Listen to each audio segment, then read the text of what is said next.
Hello. What I'm going to be doing is showing you how to calibrate a microscope using a stage micrometer. Now this is a far less difficult task than you first might imagine, and it doesn't require any adjustments to be made of the microscope. What we'll be doing is confirming the measurements taken with the microscope are true and correct by comparing them to a stage micrometer. Now that's just really a small ruler of a known length.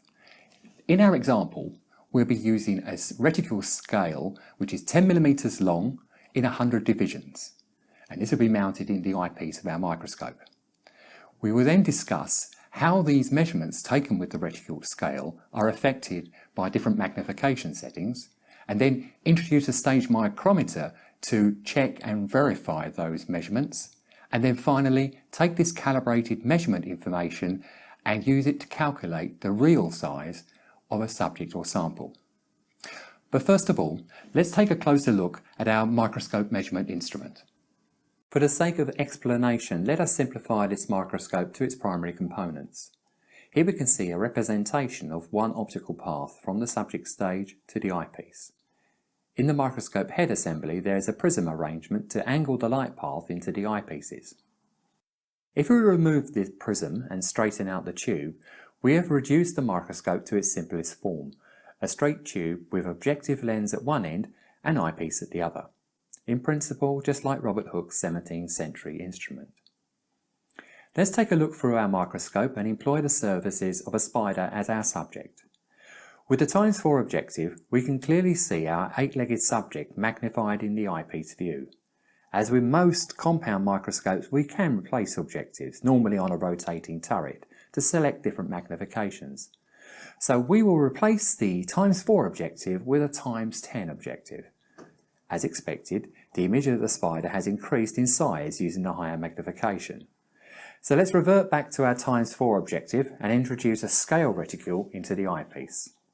Now in the real world, fitting an eyepiece reticule is a little harder than this. We have another video on how to fit a reticule, a link to which can be found below. So let's bring on the spider again. As you can see, the body of the spider falls between the 40 and the 60 unit marks on the reticule scale. So the spider width is around 20 units. Let's increase the magnification by replacing the ×4 objective with the ×10. As expected, the spider appears much larger, but the reticule scale remains the same. The spider has not really grown any larger, but if measured with this reticule scale, it appears now to be much more than 20 units across. This shows that the reticule scale divisions must measure different amounts depending on which magnification is selected. So we must find out what actual size the reticule is measuring at each magnification and how we can be sure that the measurement is accurate. Okay, to reveal the calibration of our eyepiece reticule and what each of these 100 divisions is measuring, we need to compare the scale to another scale of a known length. Now, to this end, we use a stage micrometer. A stage micrometer is about the same size as a standard microscope slide, but it holds a small, precision, fine-lined scale image. Now, this small scale is magnified by the microscope in exactly the same manner as any sample or subject. Now, I have some examples here.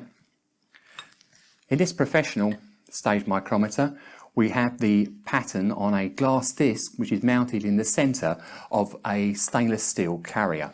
This stainless steel carrier has an embossed serial number which is unique, and it comes in a smart wooden box.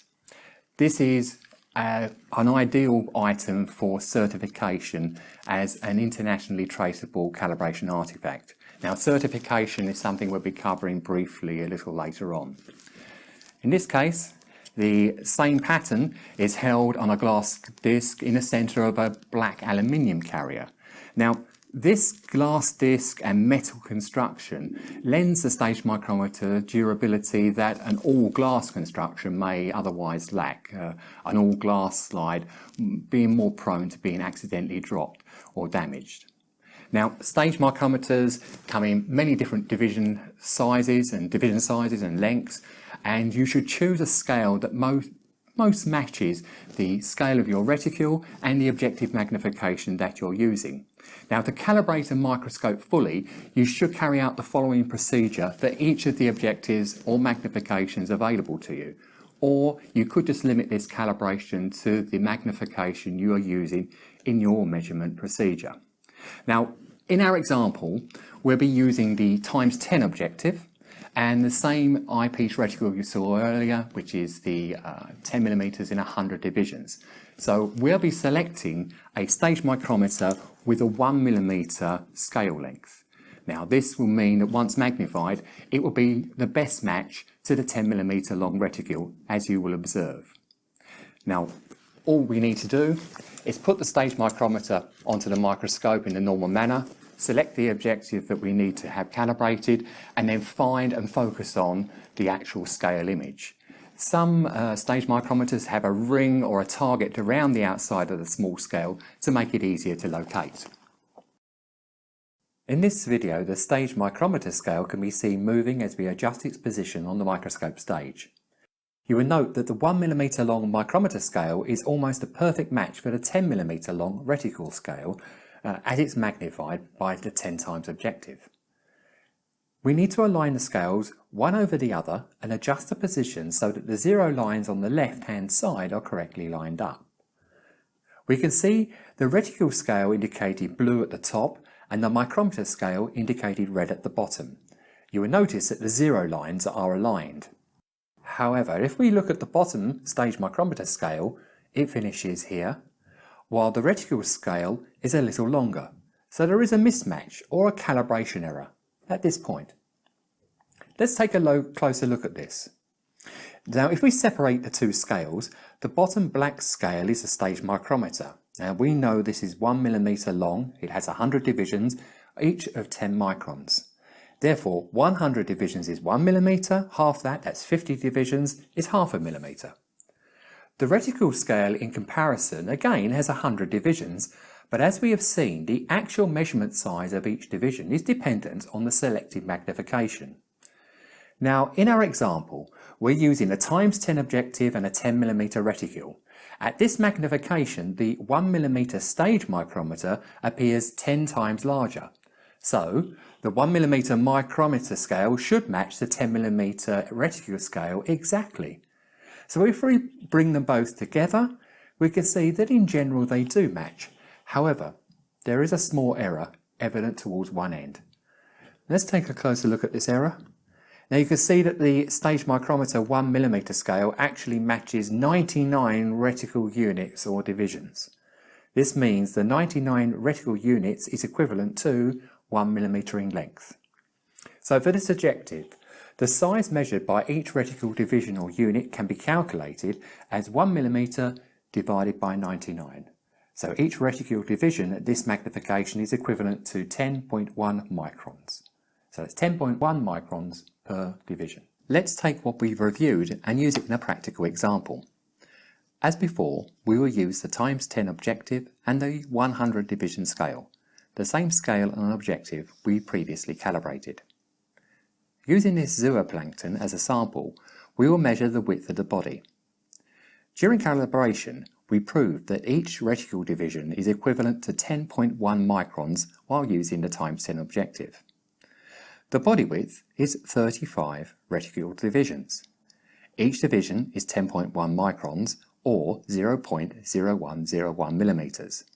So we can calculate the body width as 35 times 0.0101 millimeters, which equals 0.3535 millimeters, or a little over 350 microns. There are many models of stage micrometer with different scale lengths and patterns that you can choose from. In fact, there is a huge range of calibration equipment available.